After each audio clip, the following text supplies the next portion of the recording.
दोस्तों शुरू करने से पहले डिस्क्लेमर कि वीडियो सिर्फ और सिर्फ एजुकेशनल पर्पस के लिए है, इन्वेस्टमेंट एडवाइस नहीं है। तो वीडियो को देखकर आप सीख सकते हो और इन्फॉर्मेशन को ले सकते हो।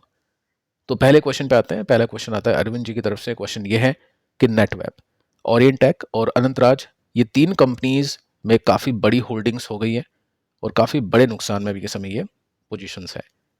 देखिए, एक क्वेश्चन ये भी था, उसको भी मैं यहीं पे एड्रेस करना चाहूँगा कि एआई कंपनीज को लेकर यूएस मार्केट के अंदर काफ़ी बड़ी न्यूज़ आई है कि बबल है और बर्स्ट हो सकता है। तो उसको लेकर भी साथ में हम बातचीत करने वाले हैं। यहाँ पे मेंशन कर रखा है कि कल के दिन एआई स्टॉक्स में काफ़ी उठापटक देखने को मिली है, मेजरली सेलिंग देखने को मिली है और ग्लोबल मार्केट के अंदर ये सेलिंग अभी चल रही है। आप देख सकते हैं, इंडियन कंपनीज की बात करें, इस क्वार्टर के रिजल्ट की बात करें, उसके बाद में बिकवाली होना शुरू हो गई थी। साथ में देखिए दोस्तों, यहाँ पे वैल्यूएशन को लेकर भी चिंताएं बताई जा रही है कि वैल्यूएशन काफ़ी ऊपर पहुंच चुकी है, जो कि ऑब्वियस है क्योंकि जो भी हाई ग्रोथ कंपनीज होती है, सेगमेंट होते हैं, सेक्टर होते हैं, उनकी काफ़ी अच्छी वैल्यूएशन मार्केट दे देता है। जैसे कल के वीडियो में हमने बातचीत की थी एशियन पेंट्स को लेकर, उसमें मैंने एक स्लाइड आपके सामने रखी थी ओवर वैल्यूड और अंडर वैल्यूड की, कि जो मार्केट खराब करेगा या फिर वो जो कंपनी है वो भी खराब करेगी तो उसमें इतना बेचा जाता है उसको कि वो अंडर वैल्यूड हो जाते हैं। लेकिन जब अच्छी बात होती है, अच्छी अच्छी न्यूज़ आती है, पॉजिटिविटी होती है, तो फिर वो ओवर वैल्यूड भी हो जाते हैं। तो ठीक है, वैल्यूएशन तो काफ़ी ज़्यादा है, ये तो माननी पड़ेगी। लेकिन यहाँ पे आप नोट कर सकते हैं कि एनवीडिया, जो कि सबसे ज़्यादा फायदा उठा चुकी है इस एआई बूम का, उसके नंबर्स आने वाले अगले हफ्ते और वो देखना काफ़ी क्रिटिकल होगा, क्योंकि वार्निंग तो ये दी है कि थोड़े से भी खराब नंबर्स आए, एक्सपेक्टेशंस को मिस किया, तो काफ़ी डीपर डिक्लाइन देखने को मिल सकती है, काफ़ी बड़ी मंदी आ सकती है। जो क्वेश्चन आपका था नेटवेब को लेकर, एनवीडिया के नंबर्स काफ़ी हद तक उसको इम्पैक्ट करने वाले हैं, क्योंकि एनवीडिया इसका काफ़ी बड़ा क्लाइंट है। एनवीडिया से इसके पास में काफ़ी बड़े ऑर्डर्स मिल चुके हैं और आगे भी जो इन्वेस्टर्स सोच रहे हैं कि आगे कुछ बड़े ऑर्डर्स आ सकते हैं, वो इसी कंपनी के थ्रू आने की पॉसिबिलिटी है। अगर एनवीडिया अच्छा नहीं करेगा तो फिर उसका मतलब ये होगा कि एनवीडिया की तरफ से बाकी जो कंपनीज हैं उनको भी ऑर्डर काफ़ी कम मिल सकते हैं। इसके नंबर्स देखना काफ़ी इंटरेस्टिंग और काफ़ी इंपॉर्टेंट होने वाला है अगले हफ्ते एआई कंपनीज को लेकर। साथ में आप देख सकते हैं यहाँ पे बबल की बातें की जा रही है यूएस मार्केट के अंदर। बैंक ऑफ अमेरिका ने ऐसा बोला है कि इन्वेस्टर्स को डाइवर्सिफिकेशन करना चाहिए, जो नॉन एआई कंपनीज हैं उनके स्टॉक्स को अभी बाय करना चाहिए, क्योंकि एआई कंपनी के स्टॉक तो गिरने वाले हैं। अब हम बात करते हैं तीनों कंपनीज की जिनको लेकर क्वेश्चन थे। आप सिंपली देख सकते हैं, नेटवेब ने कल के दिन 1.26% की मंदी के साथ में क्लोजिंग दी है, 143 का पी रेशो इसका है। साथ में नंबर्स कैसे थे? नंबर्स इसके डिसेंट थे। ईपीएस बीटन बाय 11%, यानी नंबर्स ओके थे, बहुत अच्छे नहीं थे पिछले 2 क्वार्टर्स की तरह, तो नंबर्स ओके देखने को मिले थे। साथ में आप देखोगे तो देखो, इन कंपनीज में गिरावट तो काफी बड़ी होगी अगर होगी तो। नेटवेब की बात करें तो 60% साफ हो गया था, 60%। ठीक है, होल्ड करना काफी डिफिकल्ट होता है। उसके बाद में काफी बड़ी तेजी बनी, पैसा 3-4 गुना भी हुआ। अभी हम देखें तो गिरावट कितनी हुई है, तकरीबन 25%। लेकिन हम सपोर्ट की बात करें तो ये इसका एक रेसिस्टेंस था और वही रेसिस्टेंस अगर इसका सपोर्ट बनता है तो 31% हो सकता है ऑल टाइम हाई से गिर जाए, जो कि यहाँ से भी 10% ज़्यादा देखने को मिल जाता है। इस तरह की एक्सपेक्टेशन अपन क्यों कर रहे हैं? क्योंकि स्टॉक प्रॉपर तरीके से डाउन ट्रेंड के अंदर आ चुका है आफ्टर रिजल्ट। आप सिंपली नोट कर सकते हैं कि ये सपोर्ट है और जो रेसिस्टेंस है वो नीचे शिफ्ट हो रहा है और सपोर्ट नीचे शिफ्ट हो रहा है। तो लोअर लोज और लोअर हाइज की तरफ से स्टॉक अभी नीचे जाने की कोशिश कर रहा है। अब एक चीज आपको याद होगी, जब भी हम बातचीत करते हैं कि स्टॉक कब ऊपर जाएगा, हम कैसे पता कर सकते हैं, सिखाने के पर्सपेक्टिव से मैं आपको बताता हूं। तो मैंने आपको कहा था कि जब भी स्टॉक गिरता है उसको गिरने दो जितना गिरना है। सिल्वर गोल्ड के अंदर भी हमने यही बात की थी। तो यहाँ पे गिरावट, उसके बाद भी, उसके बाद भी और उसके बाद काफी बड़ी गिरावट। उसके बाद में क्या होता है, कैंडल बनती है जिसका लो और हाई हमने देखा कि ये अब सपोर्ट और रेसिस्टेंस का काम करेगा। अगले दिन आपने देखा कि यही जो सपोर्ट और रेसिस्टेंस का काम कर चुका है इस पिछली कैंडल की लो हाई। उसके बाद भी हमने देखा कि इसी के बीच में अगला दिन भी था। उसके बाद में रेसिस्टेंस के पार हुआ लेकिन क्लोज नहीं हुआ, तो क्या था, रेसिस्टेंस के नीचे ही है।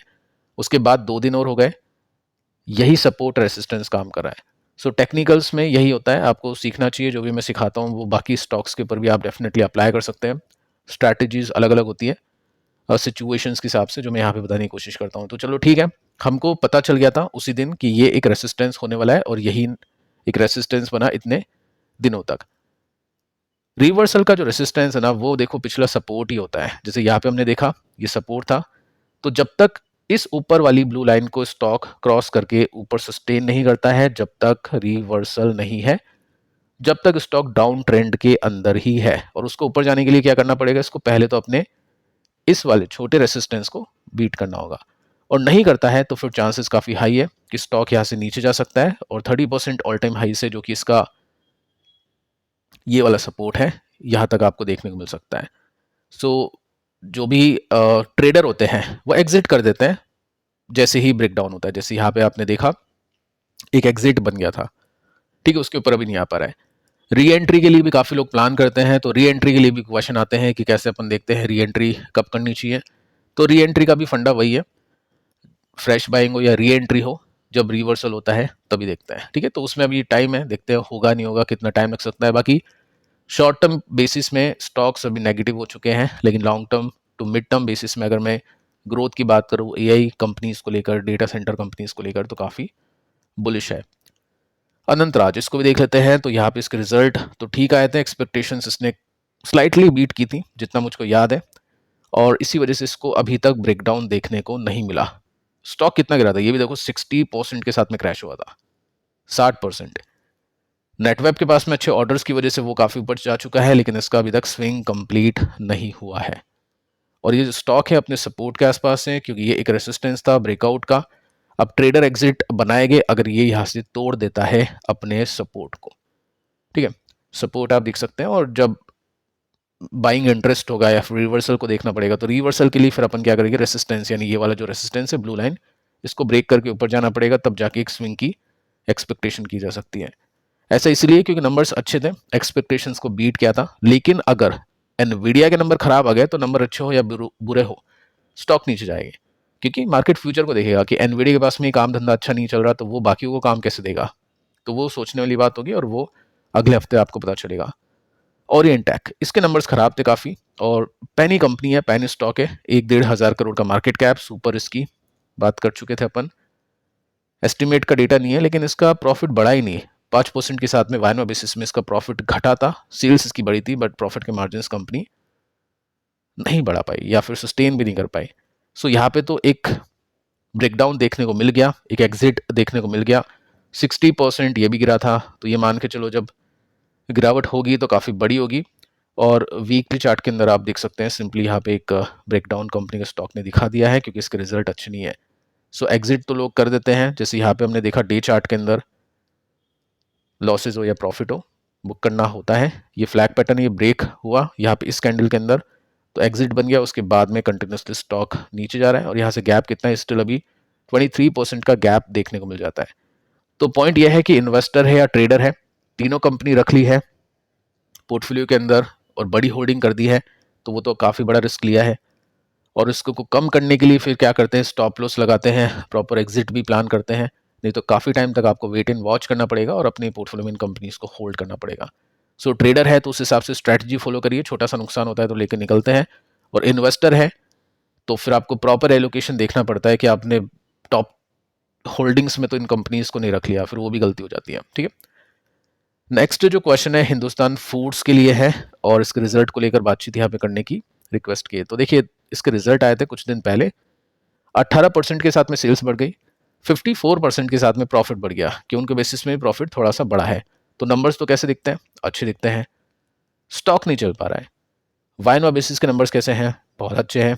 12 करोड़ का प्रॉफिट था, बढ़ते बढ़ते कंसिस्टेंटली 127 करोड़ का हो चुका है, यानी 10x हो चुका है, 10 गुना हो चुका है।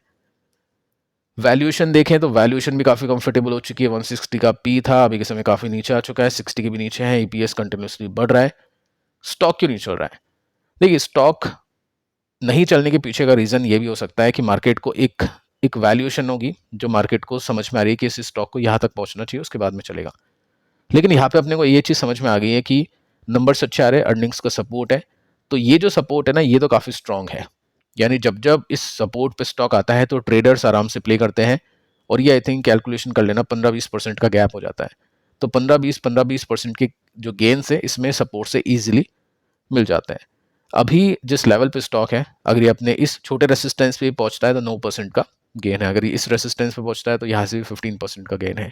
तो अभी हम यही सोच सकते हैं, क्योंकि फंडामेंटली कंपनी अच्छी है, टेक्निकली अभी ब्रेकआउट है नहीं, तो दोनों चीज़ें नहीं होती हैं जब तक वेट एंड वॉच करते हैं या फिर जो ट्रेडर होते हैं वो प्ले करते हैं। तो खराब तो ऐसा लग नहीं रहा है कि ब्रेकडाउन होकर स्टॉक नीचे गिर जाएगा, बाकी आगे खराब नंबर्स आ गए तो उसका मैं कह नहीं सकता हूँ, लेकिन अभी की जो सिचुएशन है उसके हिसाब से काफ़ी सपोर्ट इसका स्ट्रॉन्ग बनने की कोशिश में है, क्योंकि नंबर्स अच्छे इसके आए थे। ये वो क्वेश्चन जिसको मैं एड्रेस कर चुका हूँ, आंसर आपको दे चुका हूँ कि यूएस के बाजार में एआई को लेकर काफ़ी बबल बताया जा रहा है, तो उसको लेकर अपन बात कर चुके हैं आज के फर्स्ट वीडियो में, फर्स्ट पार्ट के अंदर। और उसमें हमको देखना पड़ेगा नेक्स्ट हफ्ते के अंदर एनवीडिया के रिजल्ट्स को। जैसे मान लो किसी ने अपनी स्ट्रैटेजी बना दी कि ब्रेकडाउन होगा तो बेच दूंगा, उसने बेच दिया। किसी ने ये सोचा कि Q2 के रिजल्ट खराब होगी तो बेच दूंगा। कोई अभी तक होल्ड करा है तो वो फिर अगला इवेंट ये देख सकता है कि एनवीडिया के नंबर्स कैसे हैं। ट्रेडर्स की बात करूं, बाकी इन्वेस्टर्स के लिए तो कोई दिक्कत नहीं है। एक कंपनी है, हॉस्पिटलिटी की कंपनी है, हॉस्पिटल कंपनी है, हेल्थ केयर कंपनी है, NH, नारायणा हृद, ये प्रोनाउंसिएशन आप इसका कर लेना, ठीक है। आगे चलते हैं। अब देखो इसके रिजल्ट की जो शीट है ना, ये मैंने आपको कल दी थी, पोस्ट किया था, और उसके अंदर यहाँ पे आपको नीचे इसके रिजल्ट की एक्सपेक्टेशन का डेटा दिखने को मिला होगा। अगर आपने कंपेयर कर लिया तो बहुत अच्छी बात है, नहीं तो फिर बाकी लोग भी इसको देख लेंगे, मैं उस हिसाब से डिस्कस कर लेता हूँ क्योंकि रिजल्ट अच्छे थे। सो यहाँ पे रेवेन्यू आना चाहिए 1608, 1608 करोड़ का, और साथ में प्रॉफिट इसका आना चाहिए 230 करोड़ का। तो 1608 और 230, तो 1608 तो नहीं है, 1644 है, यानी एक्सपेक्टेशंस बीट की है, और 230 नहीं है, 258 है, यानी एक्सपेक्टेशंस बीट की है। तो प्रॉफिट एंड सेल्स दोनों में एक्सपेक्टेशंस यहाँ पे बीट हो चुकी है। अब देखिए ये जो कंपनी है ना काफ़ी इंटरेस्टिंग है, काफ़ी पॉजिटिव है इन्वेस्टर्स के लिए। पहले तो हम इसकी गाइडेंस के हिसाब से देख लेते हैं। तो कंपनी ने गाइडेंस दी है कि सस्टेन हेल्थ केयर एक्सपेंशन हम कर रहे हैं, जो भी एक्सपेंशन ही करें, नए नए हॉस्पिटल्स ओपन करें, वो कंटिन्यूसली इनका चलने वाला है। साथ में 15% रेवेन्यू के CAGR की एक्सपेक्टेशन यहाँ पे की है, जो कि आने वाला है digital health and clinical automation investments के जरिए। अब इसके result I think after market closing आए थे, ये 9 बजे के आसपास की गाइडेंस है, ठीक है। 8 बजे के आसपास इसके रिजल्ट आए थे, तो मंडे को इसका इम्पैक्ट देखने को मिलेगा, जो कि हो सकता है पॉजिटिव हो। इंटरेस्टिंग इसमें क्या है, सबसे पहले हम कोविड के बाद से देखें ना, तो कोविड के बाद से स्टॉक बुलिश मोड में है, 20% के साथ में गिरता है, उसके बाद में फिर ये डबल भी हो जाता है, 50, 60, 70% हो जाता है। और यहाँ से लेकर यहाँ तक की तेजी को देखें तो आई थिंक ये 5-6 गुना हो चुका है इजीली देखते देखते। तो हम सबसे पहले इसके कोविड के बाद वाले करेक्शन को देखते हैं। कोविड में जो हुआ वो हो गया, उसके बाद में यहाँ पे स्टॉक गिरा समथिंग अराउंड 30%, ठीक है। यहाँ पे गिरा 25% के आसपास, ठीक है। उसके बाद फिर इसमें गिरावट होती है 25% की, और अभी स्टॉक नीचे है 30%। तो इसका मतलब क्या है, इसकी जो गिरावट है 25 से लेकर 30% की हो जाती है, और रिजल्ट अच्छे आते हैं तो फिर हम होप कर सकते हैं, उम्मीद कर सकते हैं कि कुछ इस तरह का पैटर्न देखने को मिल जाए। तो रिजल्ट हमने देखा डेटा के हिसाब से अच्छे हैं। श्योरिटी कैसे मिलेगी अपने को, सबसे पहले अपन सपोर्ट देख लेते हैं। ये सपोर्ट है और ये रेसिस्टेंस, इसके बीच में भी स्टॉक घूम रहा है। अगर रिजल्ट अच्छे लगते हैं मार्केट को और धीरे धीरे यहाँ से ऊपर जाके यहाँ पे सस्टेन करता है, तो हाई चांसेस है कि स्टॉक यहाँ से 26% का मूव दे दे। उसके बाद में ब्रेकआउट हो जाए तो वेल एंड गुड, क्योंकि जितने भी रेसिस्टेंस हमने देखे हैं वो ब्रेक हुए हैं, क्योंकि कंपनी के नंबर्स अच्छे आए थे। सो काफ़ी इंटरेस्टिंग स्टॉक है, इसको रडार पर रख सकते हैं, इसके ऊपर अपनी स्टडी आप कर सकते हैं। इसके बाद में अगला क्वेश्चन आ जाता है, अपडेट करिए वीकली बाइंग और सेलिंग इंडेक्स स्टॉक फ्यूचर्स के लिए बाय एफआई। DIFI का डेटा अपन देखते हैं डेली बेसिस पे, लेकिन ये जो फ्यूचर डेटा है ये वीकली बेसिस पे आता है, तो उसको एक बार हम चेक कर लेते हैं। क्योंकि पिछले 2-3 बार से हम ये देख पा रहे हैं, पिछले 2-3 हफ्ते से हम देख पा रहे हैं कि एफआईस बेचने में लगी है। सो इंडेक्स फ्यूचर भी एफआईस ने बेचा है 1873। ऑप्शन को तो नहीं देखेंगे क्योंकि पता नहीं कॉल है या पुट है, क्या लिया है। स्टॉक फ्यूचर भी बेचे हैं, 316 करोड़ के आसपास की बिकवाली यहाँ पे देखने को मिली है। तो कैश मार्केट के अंदर भी बिकवाली है और फ्यूचर मार्केट के अंदर भी बिकवाली है एफआईस की तरफ से। सो कुछ खास है नहीं पुश एफआई का मार्केट के अंदर। आगे चलते हैं, KPI ग्रीन, इसको लेकर काफ़ी सारे क्वेश्चन आ रहे थे, हर बार मिस हो जाता था, तो एक बार हम इसको भी चेक कर लेते हैं। रिजल्ट अच्छे हैं, 76% के साथ में इसकी सेल्स बढ़ी थी। क्यों के बेसिस पे कुछ खास वृद्धि नहीं है, लेकिन वायरल बेसिस पे देखा जाता है इसके रिजल्ट को। 54% के साथ में इसके प्रॉफिट बढ़ चुके हैं। वैल्यूएशन काफ़ी कंफर्टेबल हो चुकी है, 23 का P है, तो अच्छा परफॉर्म इसने किया है। वायरल बेसिस का डेटा देखें तो वो भी काफ़ी अच्छा देखने को मिल जाता है, कंसिस्टेंट है, प्रॉफिट की ग्रोथ है। अब हम क्या देख सकते हैं, 7 तारीख को इसके रिजल्ट आए थे। 14 तारीख यानी कल के दिन ओपन मार्केट के अंदर एक ऑर्डर आया था जिसका रिएक्शन कुछ खास नहीं था। 696 करोड़ का कॉन्ट्रैक्ट साइन किया SGVN के साथ में 200 megawatt solar project in Gujarat. ठीक है, तो डील तो बड़ी है मेरे हिसाब से, ऑर्डर तो अच्छा है। 3 साल का ऑपरेशन मेंटेनेंस का काम ये KPI ग्रीन करने वाला है। सो फंडामेंटली कंपनी अच्छी, टेक्निकली अच्छी नहीं, क्योंकि जो हमने देखा हिंदुस्तान फूड्स के अंदर सेम काइंड ऑफ सिचुएशन यहाँ पे भी देखने को मिल जाती है। तो अलग अलग रीज़न हो सकते हैं। देखो, हो भी सकता है कि US के अंदर अभी मार्केट अनसर्टेन है, क्या पता कि ग्रीन एनर्जी को लेकर ट्रंप और कुछ बवाल कर दें, तो वो भी एक पॉइंट है। वारी एनर्जी के रिजल्ट भी बहुत अच्छे गए थे, एक्सपेक्टेशंस बीट की थी, बट उसके अंदर भी एक तेजी मिली, बट उसके बाद में ठंडा हो गया। ऐसा कुछ नहीं कि एक सस्टेन तेजी हमने देखी। बाकी कंपनी अच्छी दिखती है।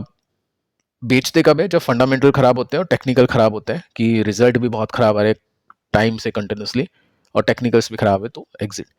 बट फंडामेंटल और टेक्निकल दोनों अच्छे हो गए तो फिर एंट्री, और एक भी पॉइंट खराब है तो फिर वेट एंड वॉच उसमें किया जाता है। ट्रेडर है तो वो टेक्निकल्स के हिसाब से ज़्यादा सोचेगा, और इन्वेस्टर है वो फंडामेंटल के हिसाब से ज़्यादा सोचेगा। मतलब यहाँ पे टेक्निकल्स पॉजिटिव नहीं है, फंडामेंटल पॉजिटिव है, तो इन्वेस्टर इसमें बना रहेगा, और टेक्निकल्स के हिसाब से ट्रेडर अपनी पोजीशन को ऑब्वियस है एग्जिट करके किसी और कंपनी के अंदर डालने की कोशिश करेगा। तो फिलहाल दोस्तों इस वीडियो में इतना ही। पिछले दोनों वीडियोस आप देख लेना, ये भी काफ़ी इंपॉर्टेंट है। मिलते हैं नेक्स्ट वीडियो में, तब तक के लिए बाय बाय।